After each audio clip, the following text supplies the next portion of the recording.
Hi and welcome everyone. This is the Hobo Prepper and I am Friar Tuck. Thank you for joining me today.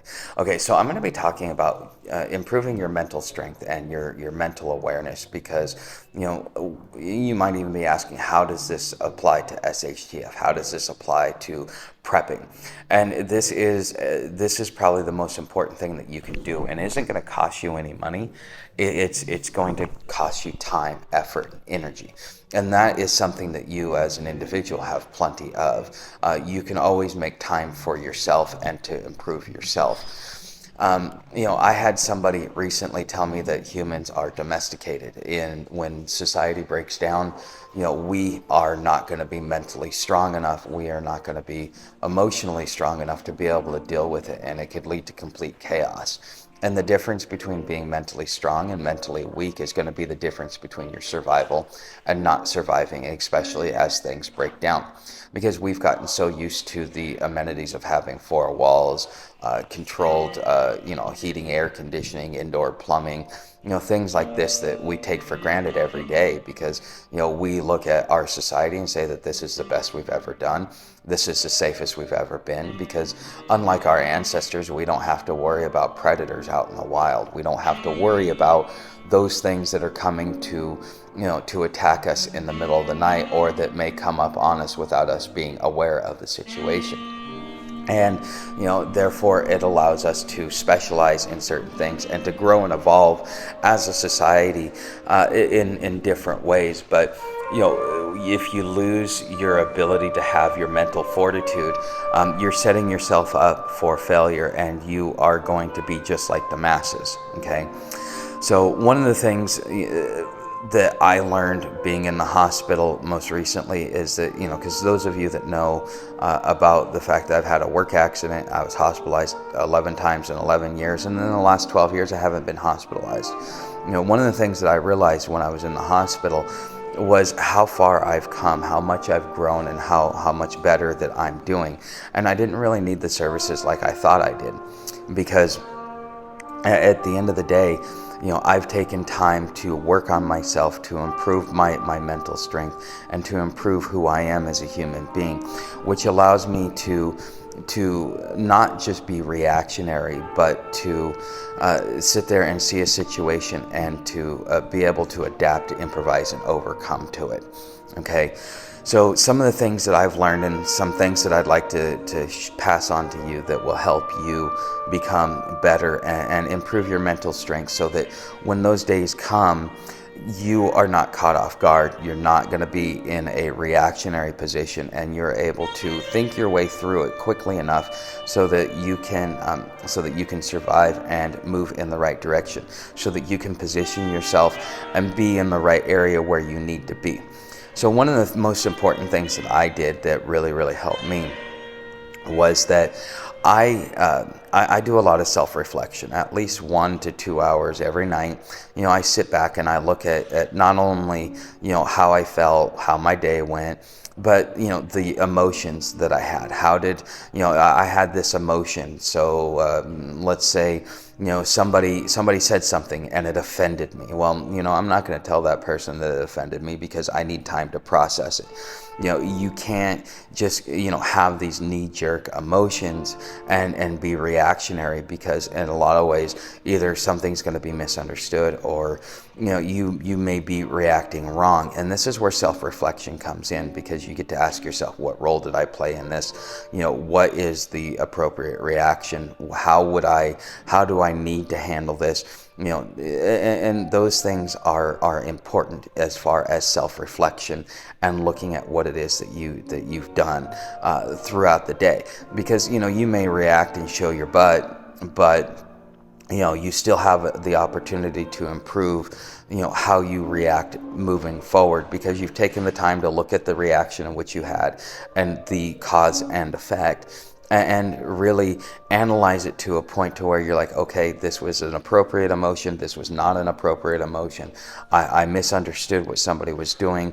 And instead of just going off the hinges, you are able to take a more level-headed approach, and that is going to be that's going to be the difference between survival and not surviving, especially as people go crazy because they're losing things, and they're in a place to where they just don't know how to handle it, and so they're all over the place, and it can be it can be very dangerous to you if you are not aware and not taking the time to reflect to see not only how to handle the situation, but how to be fair and just and reasonable with these people. Because I had a guy last night that thought I looked at him wrong. Well, I had to explain to him that wasn't what I was doing. I don't even know who you are, and I may have been tired. I was just kind of like staring off into space. It wasn't, had nothing to do with you. Well, at least he took the time to sit there and call me out on it so that I could set it straight. And sometimes you need to do something like that. Okay. Another thing is you need to look at your actions. What are your actions? How do you conduct yourself? One of the things that I see that we do as a society and that we're really bad at is that we will do something, but then if somebody else does the same thing to us, we're not okay with it. Well, you got to look. When you are doing your self-reflecting, how am I doing the same thing that I'm getting mad at somebody else doing to me? And if so, now that I've been on both sides of the coin, how is the appropriate way to react? Because I think a lot of people, set double standards. It's okay for me, but it's not okay for you. And these are some things that we as a people, as a society, as a culture, really need to reflect on, because not only will it make us more humane, but it'll make us more rounded, and we'll be able to have the empathy to be able to walk a mile in somebody else's shoes, because I've experienced what you've experienced, or I at least understand what it is that you've experienced. You got to realize that you can try things, and you've got to be okay with the fact that you may fail. I have had plenty of failures in my life, and I've had plenty of successes. Every failure is an opportunity to learn something new, to learn how to be better, to learn from your mistakes, to learn what it is that you can do to improve yourself. And the successes are also an opportunity to learn, because now you're learning how to do something right, how to do something appropriately. And that means that when you look at somebody and let's say they have more than you, they're better than you, they're more talented than you.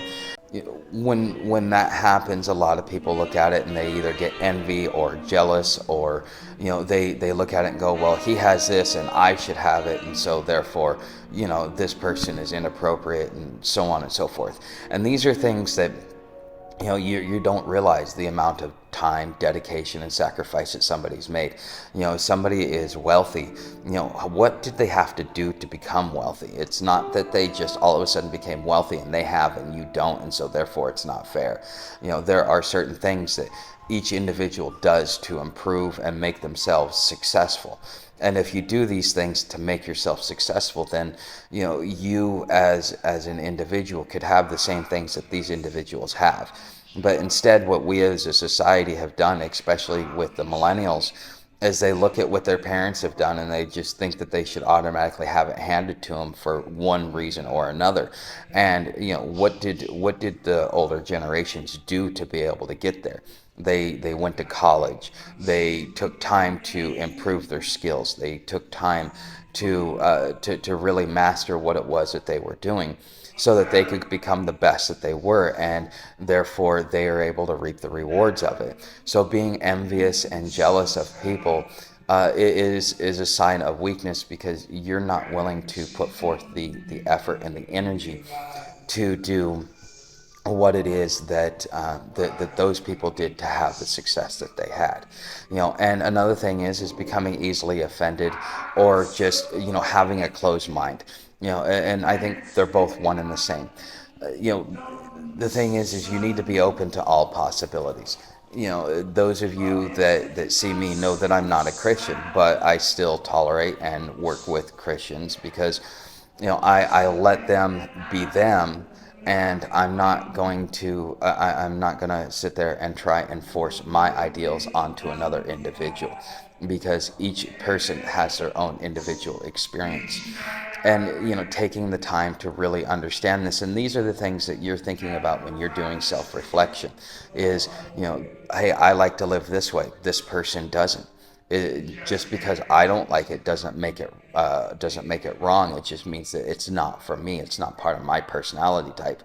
Because there are people that, just like me, I'm more nomadic. I like to be outside. It is better for my mental health to be outside than it is to be inside, because I become a recluse.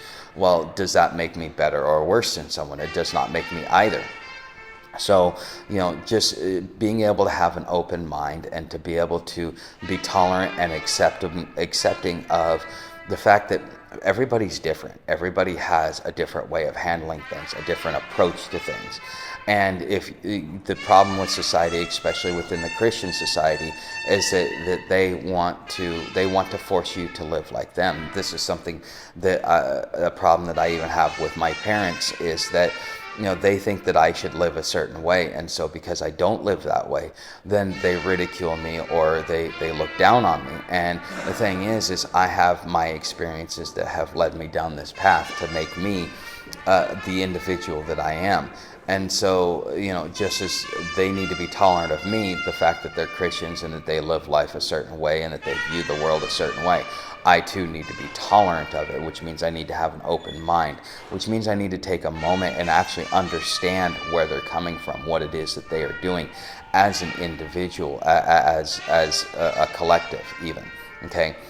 So I hope that this helped you guys kind of figure out a way to be more mentally stable, more mentally strong, and to be able to weather the mental and to be able to weather the mental obstacle course that you're going to be going through as society breaks down. Because even when I was out on trail, it had its mental obstacles. It had things where I had to learn to adapt, and I had to learn to be okay, or improvise in the lifestyle in which I've chosen, because this is the best lifestyle for me.